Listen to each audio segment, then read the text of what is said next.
Okay, class. So now we're talking about the long-term endurance. Okay, so long-term, this endurance is helpful when the activity is done for longer duration. Okay, so the important point is this endurance is helpful the activity done for longer duration and intensity or speed is slower. Okay, so in short term endurance we are using the speed is fast and short time period activity, and we using the long term endurance, the speed was slow and time was longer and ज़्यादा time जिसमें लगता है उसको हम long duration endurance कह सकते हैं. So this endurance is for shorted duration and also known as muscular endurance. Okay, class. So this endurance is short duration time period activity is performed in absence of oxygen with the help of storage energy of muscles glycogen. Okay, class. So in long term endurance your muscles store the maximum amount of energy of in your muscles glycogen, and also the absence of oxygen. Okay, so basically the example of the long term endurance, the ability resist fatigue in activity that last more than 11 minutes. Okay, class. So the example of long term endurance, the long term ability to resist fatigue in activity that lasts more than 11 minutes. Okay, for example, just like the 5,000-meter cross country, 10,000-meter race and marathon require such a type of endurance. Okay, class. So in this all activity we are using the your long term endurance because they are long time period activities.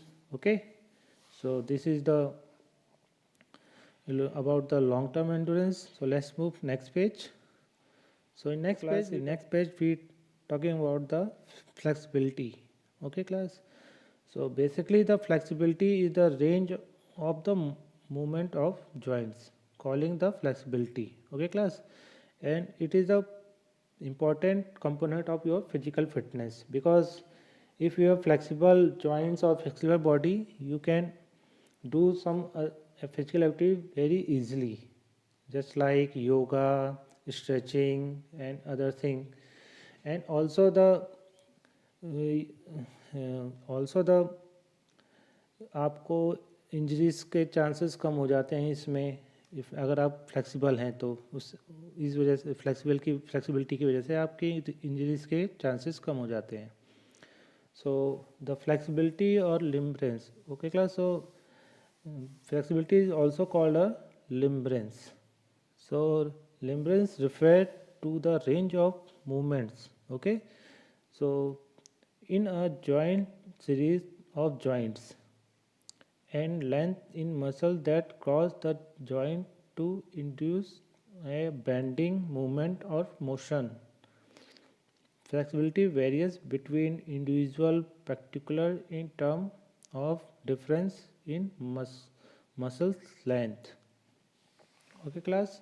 So this is about the flexibility. So let's move next page. So in next page, this is a diagram of the flexibility and part of the other type of flexibility. So class, this is a diagram of all about the flexibility. So first is flexibility, and there is a two part of the flexibility. So first is passive flexibility and second is active flexibility. So in active flexibility also the two parts of active flexibility. So first is static flexibility and second is dynamic flexibility. Okay, class. So first we are talking about the passive flexibility. Okay, so these are the example of the passive and active flexibility. You can also see this in passive, they using the help of our body parts, other body part to stretch the other body parts. In active flexibility, she was not using the any kind of help of doing the stretching. Okay, class. So let's talking the passive flexibility. So in passive flexibility, the ability to carry out movement to gather distance with external help is called flexibility. Okay, class. So in in this page, say was keep passive flexibility was a carry out the distance with external help, means you are using other equipments or partner help for doing this type stretching. This is called passive flexibility. Okay, class. So stretching exercise with the help of a partner. Okay, this is called passive flexibility. Passive flexibility is always more than active flexibility. Passive flexibility is the foundation for active flexibility. Okay, class. So let's move next page. So in next page, we are talking about the active flexibility. So the active flexibility is the range of motion on a joint can move into without an external force helping it go there. Okay, class. So basically, the in active flexibility, we are not using any kind of help of equipments or any person help to doing this type stretching. And also the you holding the position long duration time, this is also called a active flexibility. Okay, class. So let's move next page. So in next page we are talking about the active flexibility parts. So first part is static flexibility. Okay, so static stretching means a stretch in held in challenging but comfortable position for a period of time, usually somewhere between 10 to 30 seconds. Okay, class. So static stretching is the most common form of stretching found in general fitness and considered safe and effective to improve overall flexibility. Okay, class. So static flexibility we are using normally stretching, just like your warm up stretching. In warm up stretching we are doing some flexibility exercise. So we are hold the stretching position 10 to 30 seconds. Okay, so this is called static flexibility. Okay, class. So now we talking on next page. So in next page we talking the dynamic flexibility. So in dynamic flexibility is the ability to move muscle and joint through their full range of motion during activity.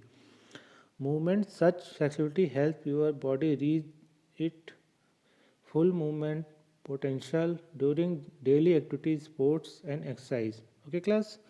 So in dynamic flexibility, we are using our muscles and joint of full range, means we are using maximum range of our joints and muscles. Means कि आप अपने joints और muscle को आप maximum range तक ले जाते हैं, जहाँ पे आपको पेन होने लग जाए वहाँ पे जाके आपको होल्ड करना पड़ता है उस पोजीशन को. So this is called a dynamic flexibility. Okay, class. So let's okay, class. So now we're talking about the coordinative ability. Okay, so basically the coordinative ability is the coordination of the two or three body parts. Okay, you can also see the football player using our both both foots, eye, and also body movements.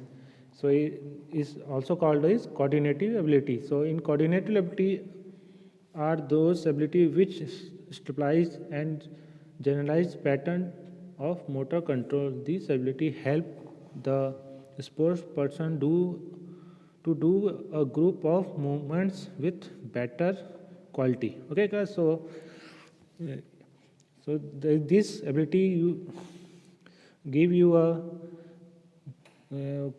group movements. Basically, the group movement is also called as uh, maximum two body parts are using at same time. This is called a coordinative ability. Okay, class. So let's move next page. So in next page, we talking about the in sport the coordinative ability are under. So first is differential ability. Second is orientation ability. Third is coupling ability and reaction ability, balance ability, rhythmic ability, and adaptation ability. So this is the all under the coordinative ability. So in this diagram, we also see this motor control, just like how much controlling your motor in coordination abilities. Okay, so first is reaction, second is conversion, third is rhythm, fourth is coupling, fifth is equilibrium, and kinetic differentiation and spiral creation. Okay, class. So this is all about the coordinative ability. Class, I hope you all understand about the all components of your physical fitness. So stay fit, stay healthy. Thank you, class.